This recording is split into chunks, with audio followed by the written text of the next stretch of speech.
Class 10th हम आपको पिछली वीडियो में समझा रहे थे वाक्य संरचना। तो वाक्य संरचना रचना किस प्रकार से होती है उसके आधार पर हमने आपको बताए थे सरल वाक्य, संयुक्त वाक्य और मिश्र वाक्य। अब हम आपको समझाएंगे वाक्य संश्लेषण। तो वाक्य संश्लेषण क्या होता है उसके विषय में पहले जानते हैं कि वाक्य विश्लेषण का विपरीतार्थक है वाक्य संश्लेषण। यानी विश्लेषण का मतलब होता है कि वाक्य को खंड खंड कर देना, यानी वाक्य को अलग अलग करके समझना। और वाक्य विश्लेषण यानी कई वाक्यों को एक वाक्य में परिवर्तित करना, तो वो कहलाता है वाक्य संश्लेषण।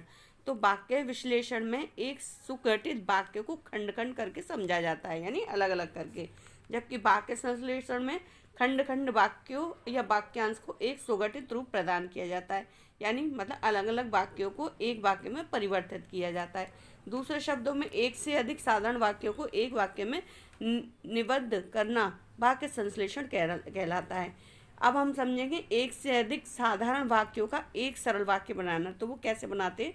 वाक्य संश्लेषण व्यक्तिगत अभ्यास से आता है, यानी हम जितना अधिक अभ्यास करेंगे उसी के आधार पर हम समझ पाएंगे। सभी वाक्यों में से किसी एक वाक्य की क्रिया को मुख्य क्रिया के रूप में चुन लेना चाहिए। यानी उसमें उसका जो नियम है, सबसे पहला क्या है, सभी वाक्यों में से किसी एक वाक्य की क्रिया, यानी जो जितने भी वाक्य दिए उसमें से किसी एक वाक्य की क्रिया को मुख्य क्रिया के रूप में चुनना है। उसके बाद हमें क्या करना है, अन्य वाक्यों की क्रिया को पूर्वकालिक क्रिया यानी पहले की हुई क्रिया या विशेषण पदबंध अथवा संज्ञा पदबंध में बदल देना है। यानी बाकी जो क्रिया होती है उनको पूर्वकालिक क्रिया में बदलकर या फिर विशेषण पदबंध या संज्ञा पदबंध में बदल लेना है। फिर तीसरा पॉइंट है उसका, आवश्यकता पड़ने पर उपसर्ग और प्रत्ययों के योग नए शब्द का निर्माण कर लेना चाहिए, यानी उनके योग से बनने वाले शब्दों से नया शब्द बना लेना चाहिए। अब इसमें नीचे उदाहरण के तौर पर 4 वाक्य दिए हैं। जैसे 4 वाक्यों में क्या है, आगरा उत्तर प्रदेश में स्थित है। दूसरा वाक्य, आगरा में ताजमहल है। तीसरा वाक्य, ताजमहल बहुत सुंदर और दर्शनीय है। चौथा है, पर्यटक विश्व के कोने कोने से उसे देखने के लिए आते। तो अब ये हमारे 4 वाक्य हैं, उसको एक ही वाक्य हम किस प्रकार से बनाएंगे, देखिए नीचे दे रखा है उत्तर प्रदेश में स्थित। तो ये क्या हो गई, मुख्य क्रिया हो गई। आगरा में सुंदर और दर्शनीय ताजमहल को देखने के लिए पर्यटक विश्व के कोने कोने से आते हैं। तो ये यहाँ पर विशेषता बता दी, यहाँ पर दर्शनीय और सुंदर, और पर्यटक विश्व के कोने कोने से आते हैं, ये जो है हमारा संज्ञा पदबंध के रूप में बन गया। तो यह हमारा हो गया एक वाक्य, यानी बहुत कई वाक्यों को लेकर एक वाक्य में संश्लेषण करना, यह हमने आपको यहाँ समझाया। अब हम आपको बताएंगे सरल वाक्य से संयुक्त वाक्य में परिवर्तन। तो सरल वाक्य से संयुक्त वाक्य में परिवर्तन कैसा होता है इसको हम समझेंगे।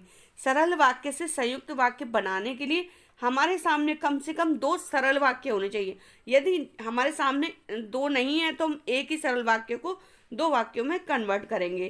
तो उसमें से हम 2 सरल उपवाक्य में उनको विभाजित करेंगे। फिर उसके बाद जैसा कि हम पहले बता चुके हैं कि इनमें जो है और, इसलिए, या, अथवा, यदि आदि योजक चिन्ह लगाकर उस वाक्य को जोड़ दिया जाता है, तो वो संयुक्त एक सरल वाक्य संयुक्त वाक्य में बदल जाता है। जैसे नीचे दिया है, वह बालक रो रो कर चुप हो गया। तो यहाँ पर एक ही वाक्य हमारे सामने है, वो भी सरल वाक्य। अब हम इसको संयुक्त वाक्य में जब कन्वर्ट करेंगे तो उसको पहले तो हमें 2 वाक्यों में बदलना होगा। तो 2 वाक्य में, इसमें पहला वाक्य तो हो गया वह बालक रोता रहा, दूसरा वाक्य हो गया चुप हो गया। तो ये हमने 2 वाक्यों में इसको बना लिया। अब संयुक्त वाक्य बनाने के लिए इसमें हमें क्या लगाना पड़ेगा, योजक चिन्ह। तो योजक चिन्ह कौन सा लगाना होगा, बालक रोता रहा और यहाँ पर योजक चिन्ह है, चुप हो गया। तो ये हमारा यहाँ पर संयुक्त वाक्य बन गया। अब जैसे कुछ अन्य उदाहरण भी नीचे दे रखे हैं। सूर्य उदय होने पर पक्षी बोलने लगे। तो इसका संयुक्त वाक्य कैसे बनेगा, सूर्योदय हुआ और पक्षी बोलने लगे। दूसरा है, स्वावलंबी व्यक्ति सदा सुखी रहते हैं। तो इसको बनाने के लिए भी हमें वही करना पड़ेगा, इनको 2 वाक्यों में बनाना पड़ेगा और फिर उनको योजक चिन्ह से जोड़ना होगा। वही व्यक्ति सदा सुखी रहता है जो स्वावलंबी है। अगला उदाहरण है माँ सब्जी लेने बाजार गई। अब इसको भी हमें दो में पहले विभाजित करना होगा, फिर उसके बाद संयुक्त वाक्य बदलना होगा। माँ को सब्जी लेनी थी इसलिए बाजार गई। तो इसी प्रकार से हम सरल वाक्य से संयुक्त वाक्य में परिवर्तित कर सकते। अब आता है सरल वाक्य से मिश्र वाक्य में बदलना। सरल वाक्य से भी मिश्र वाक्य में बनाने के लिए सरल वाक्य को दो उपवाक्यों में बदलना होता है, एक आश्रित उपवाक्य और दूसरा प्रधान उपवाक्य। तो इसमें पहले हम चुनेंगे क्या, आश्रित प्रधान उपवाक्य, फिर दूसरा आश्रित उपवाक्य। फिर उनको पहचानने के बाद इनको भी उन योजक चिन्हों से जोड़ेंगे जो मतलब जो आश्रित चूंकि, जब, जो, यदि, जिसने आदि से प्रारंभ होते हैं, यानी स्टार्टिंग जिस वाक्य की इन शब्दों से होती है उनसे इसको स्टार्ट करेंगे। जैसे नीचे दे रखा है, शिक्षक के सामने जब सब शांत रहते हैं, यानी कि यहाँ पर आश्रित उपवाक्य और मुख्य उपवाक्य कौन सा है ये हमें समझना पड़ेगा। इसमें जो मुख्य उपवाक्य है, सब शांत रहते हैं, कब, जब शिक्षक सामने होता है। तो आश्रित उपवाक्य हो गया शिक्षक सामने रहना, और मुख्य उपवाक्य हो गया यहाँ पर सब शांत रहते हैं।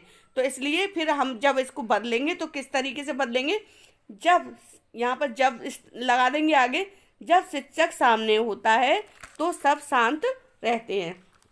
इसी प्रकार से नीचे भी कुछ उदाहरण दिए हैं, उसको देखें और समझें अच्छे से, तो ये आपका समझ में आ जाएगा। ये थे हमारे सरल वाक्य से संयुक्त और मिश्र वाक्य बनाना। अगली वीडियो में हम आपको संयुक्त वाक्य से सरल और मिश्र वाक्य में बदलना समझाएंगे।